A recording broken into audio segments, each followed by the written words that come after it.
ಒಂದು ಕಡೆ ರಾಜಕೀಯ ನಾಯಕರಿಗಾಗಲೇ ಯುದ್ಧ ಪ್ರತಿಯುದ್ಧವನ್ನು ಮಾಡ್ತಾ ಇದ್ದಾರೆ, ಇನ್ನೊಂದು ಕಡೆಗೆ ಸ್ಟಾರ್ ನಟರು ಕೂಡ ತಾವೇನೂ ಕೂಡ ಕಮ್ಮಿ ಇಲ್ಲ ಅಂತ ಹೇಳ್ತಾ ಇದ್ದಾರೆ. ಕಿಚ್ಚ ಸುದೀಪ್ ಹುಬ್ಬಳ್ಳಿಲಿ ತಮ್ಮ ಚಿತ್ರದ ಪ್ರಮೋಷನ್ ವಿಚಾರದಲ್ಲಿ ಒಂದು ಪಡೆ ಆ ಎಲ್ಲ ಕೆಲಸಗಳನ್ನು ಮಾಡ್ತಾ ಇದೆ, ನಾವು ಯುದ್ಧಕ್ಕೆ ರೆಡಿ ಎನ್ನುವಂಥ ಮಾತನ್ನು ಹೇಳಿದರು.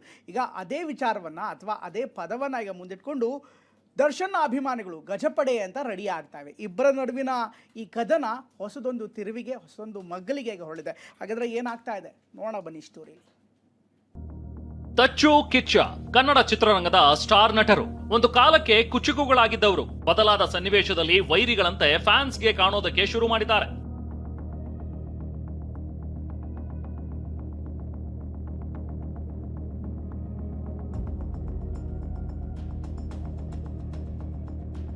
ಈ ನಡುವೆ ಕಿಚ್ಚ ಸುದೀಪ್ ಹುಬ್ಬಳ್ಳಿಯಲ್ಲಿ ನಡೆದ ಮಾರ್ಕ್ ಚಿತ್ರದ ಪ್ರೀ ರಿಲೀಸ್ ನಲ್ಲಿ ಆಡಿದ್ದ ಮಾತು ಬೆಂಕಿಗೆ ತುಪ್ಪ ಸುರಿದಿದೆ. ಸ್ಯಾಂಡಲ್ವುಡ್ ನಲ್ಲಿ ಫ್ಯಾನ್ ವಾರ್, ಸ್ಟಾರ್ ವಾರ್ಗೆ ವೇದಿಕೆ ಹಾಕಿಕೊಟ್ಟಿದೆ. ಹಾಗಿದ್ರೆ ಸುದೀಪ್ ಹೇಳಿದ್ದೇನು? ಡಿಸೆಂಬರ್ 25ಕ್ಕೆ ಬಾಗಿಲು ತಟ್ತೀನಿ ಅಂತ ಜೋರಾಗಿ ತಟ್ತಾ ಇದೀವಿ ನಾವು. ಈ ಜರ್ನಿಯಲ್ಲಿ 25ಕ್ಕೆ ಥಿಯೇಟರ್ ಅಲ್ಲಿ ಒಂದು ಸಿನಿಮಾ ಬಿಡುಗಡೆ ಆಗುತ್ತೆ, ಆದ್ರೆ ಹೊರಗಡೆ ಒಂದು ಪಡೆ ಯುದ್ಧಕ್ಕೆ ರೆಡಿ ಆಗ್ತಾ ಇದೆ. ಈ ವೇದಿಕೆ ಮೇಲಿಂದ ಹೇಳ್ತಾ ಇದ್ದೀನಿ, ಯುದ್ಧಕ್ಕೆ ಸಿದ್ಧ.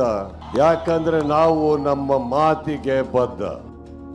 ಹೊರಗಡೆ ಒಂದು ಪಡೆ ಸಿದ್ಧವಾಗ್ತಿದೆ ಅಂತ ಸುದೀಪ್ ಹೇಳಿದ್ದು ದರ್ಶನ್ ಫ್ಯಾನ್ಸ್ ಬಗ್ಗೆ ಅಂತ ಸೋಷಿಯಲ್ ಮೀಡಿಯಾದಲ್ಲಿ ಚರ್ಚೆ ಆಗ್ತಿದೆ.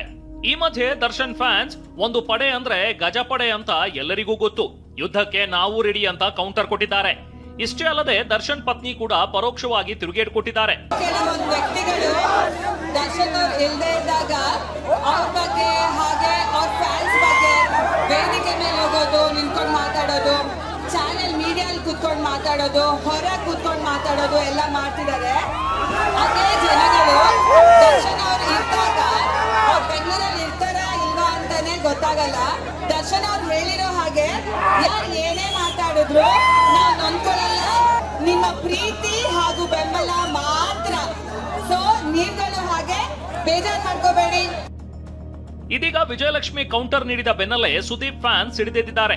ನಿಮ್ಮ ಕುಟುಂಬದ ಗಲಾಟೆಯಾದಾಗ ಬೆಂಬಲಕ್ಕೆ ಬಂದಿದ್ದು ಸುದೀಪ್ ಅಂತ ಪೋಸ್ಟ್ ಮಾಡಿದ್ದಾರೆ.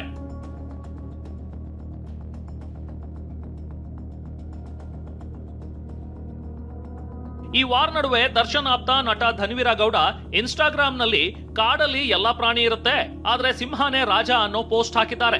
There are so many jackals and other animals in the forest, but there will be only one lion.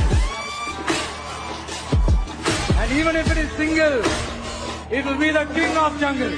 ಇತ ನಟಿ Ragini star war, fan war healthy ಆಗಿರಬೇಕು ಅಂದ್ರೆ ರಜತ್ ಕೂಡ ದರ್ಶನ್, ಸುದೀಪ್ ಇಬ್ಬರೂ ಕನ್ನಡದ ಆಸ್ತಿ ಅಂತ ಕರೆದಿದ್ದಾರೆ.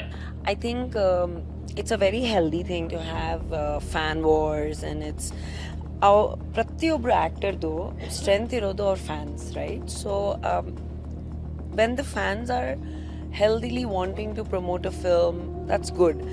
ಯಾವತ್ತವರೆಗೂ ಹೆಲ್ದಿ ಇರುತ್ತೋ ಅಷ್ಟೇ ಹೊರತು it should not become unhealthy ಅಂತ ಅಷ್ಟೇ. ಬೇರೆ ಅವರಿಬ್ಬರು ನನಗೆ ತುಂಬ ಮುಖ್ಯ. ನನ್ನ ಜೀವನದಲ್ಲಿ ನಮ್ಮ ಅಪ್ಪ ಅಮ್ಮನ ಬಿಟ್ಟರೆ ತುಂಬ ಪ್ರೀತಿಸುವಂಥ ಇಬ್ಬರು ವ್ಯಕ್ತಿಗಳು ಅಂದರೆ ಅವರೇ. ಸೊ ಇಬ್ಬರಿಗೂ ಒಳ್ಳೇದಾಗಲಿ, ಯಾರು ಇದನ್ನು ದೊಡ್ಡ ವಿಷಯ ಮಾಡೋದು ಬೇಡ ಅನ್ಸುತ್ತೆ ಮೇಡಮ್. ಕನ್ನಡ ಆಸ್ತಿ ಅವರಿಬ್ರು. ನಮ್ಮ ಮೂವಿ ಮೇಡಮ್ ಅದು ನಾವು ಎರಡೂ ನೋಡೋಣ. ವಾರ್ ತಾರಕಕ್ಕೇರ್ತಿದ್ದಂತೆ ಚಂದ್ರಚೂಡ್ ಮತ್ತು ಸುದೀಪ್ ಆಪ್ತ ರಾಜು ಗೌಡ ಡ್ಯಾಮೇಜ್ ಕಂಟ್ರೋಲ್ಗೆ ಮುಂದಾದ್ರು. ತುಂಬಾ ಅತ್ಯಂತ ವ್ಯವಸ್ಥಿತವಾದ ಒಂದು ಮಾಫಿಯಾ ತರ, ಒಂದು ಲಾಬಿ ತರ, ಒಂದು ಭಯೋತ್ಪಾದಕರ ತರ, ಸಿನಿಮಾ ಜಗತ್ತಿನ ಭಯೋತ್ಪಾದಕರ ತರ ವರ್ತಿಸುತ್ತೆ. ಆ ಪಡೆಯ ವಿರುದ್ಧ ಕಿಚ್ಚ ಸುದೀಪ್ ಅವರಿರಲಿ, ಬೇರೆ ಯಾರೇ ಸ್ಟಾರ್ಗಳಿರಲಿ, ಬೇರೆ ಯಾವುದೇ ಸಿನಿಮಾ ಇರಲಿ, ಎಲ್ಲರೂ ಕೂಡ ಯುದ್ಧ ಮಾಡಬೇಕಾದಂಥ ಅನಿವಾರ್ಯತೆ ಇವತ್ತಿಗೆ ಸೃಷ್ಟಿಯಾಗಿದೆ. ಇದನ್ನ ತುಂಬಾ ಸಿಂಪಲ್ ಆಗಿ ಪೈರಸಿ ಅಂತ ಕರೆದ್ಬಿಟ್ಟು ನಾವು ಕೈ ಬಿಡ್ತಾ ಇದೀವಿ. ಸುದೀಪ್ ಅಣ್ಣನ ಅಭಿಮಾನಿಗಳಂತೆ ಕೆಲವೊಂದು ಸಂಘ ಅಂದ್ರೆ ಡುಪ್ಲಿಕೇಟ್ ಸಂಘ ಸೃಷ್ಟಿ ಮಾಡ್ಕೊಂಡು ಅವ್ರು ಏನು ಹೇಳ್ತಿದಾರೆ ಅಂತಂದ್ರೆ ಕೆಲವೊಂದು ಹಿಂದಿನ ಪೋಸ್ಟ್ಗಳು ಏನೇನೋ ಹಾಕೋದು ಮಾಡ್ತಿದ್ರು. ಅದಕ್ಕೆ ಅಣ್ಣ ಇದು ಯಾರು ಈ ಥರ ಮಾಡ್ತಾರೆ, ನನ್ನ ಫ್ಯಾನ್ಸ್ ಅಂತ ಹಿಂಗೆ ಮಾಡೋಕ್ಕೆ ಸಾಧ್ಯ ಇಲ್ಲ ಅಂತೇಳಿ ಆ ಒಂದು ವಿಚಾರವಾಗಿ ಅಲ್ಲಿ ಮಾತಾಡಿದೆವು. ಅಣ್ಣ ಯುದ್ಧಕ್ಕೆ ಅಂದ್ರೆ ನೀವು ಒಂದು ತಿಳ್ಕೊಂಡಿರ್ಬೋದು, ಯುದ್ಧಕ್ಕೆ ಅಣ್ಣ ಅಂತಂದ್ರೆ ನಾವೆಲ್ಲರೂ ಸೇರಿ ಯುದ್ಧಕ್ಕೆ ರೆಡಿ ಆಗಬೇಕಾಗಿದೆ, ಯುದ್ಧಕ್ಕೆ ಸಿದ್ಧರಾಗಿವೆ, ಮಾತಿಗೂ ಬದ್ಧರಿದ್ದೀವಿ ಅಂತಾನು ವರ್ಡ್ ಯಾಕೆ ಉಪಯೋಗಿಸಿದ್ರು ಅಂತಂದ್ರೆ ಯಾರೊಬ್ಬರು ಸ್ಟಾರ್ ನಟರ ವಿರುದ್ಧನೂ ಅಣ್ಣ ಯಾವುದೂ ಹೇಳಿಕೆಯನ್ನು ಕೊಟ್ಟಿಲ್ಲ. ಪೈರಸಿ ಸಿನಿಮಾ ಇಂಡಸ್ಟ್ರಿಯನ್ನ ಬೆಂಬಿಡದೆ ಕಾಡ್ತಿದೆ. ಆದ್ರೆ ಸುದೀಪ್ ಪೈರಸಿ ಉಲ್ಲೇಖಿಸಿ ಈ ಮಾತು ಹೇಳದೇ ಇರೋದೇ ಇಷ್ಟೆಲ್ಲ ಗೊಂದಲಕ್ಕೆ ಕಾರಣವಾಗಿದೆ. ಮಾಲ್ತೇಶ್ ಜಗೀನ್, TV9 ಬೆಂಗಳೂರು.